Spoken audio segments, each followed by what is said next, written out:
তই ওলাই আছ মোক সোনকালে ওলাবলৈ তই নিজে দেৰি কৰি বল বল এতিয়া লেকচাৰ মাৰি থাকিলে দেৰি হ'ব বল বল আজি প্ৰাৰ্থনা এনেও নাপাওঁগে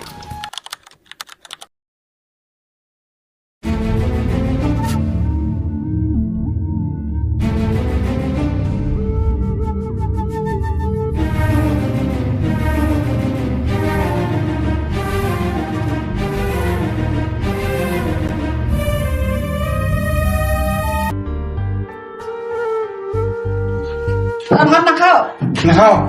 আজিও মদ খাই আহিছ হবলা খাইছো দিনক দিনে তই বোপাই ধ্বংস পথলৈ আগবাঢ়ি গৈ আছ তহঁতি মোক একো নকবি গাড়ী এখন আনি দিব নোৱাৰ তই কথাবোৰ কিয় বুজি নাপাৱ বোপাই ৰচোন দেউতাই কিজানিবা কিবা চিন্তা কৰিব পাৰে আমাৰ নিচিনা সাধাৰণ মানুহে হঠাৎ গাড়ী এখন লৈ দিয়াটো ইমান সহজ নহয় বোপাই মই এইবোৰ কথা নাজানো তই দেউতাক মিলাব লাগিব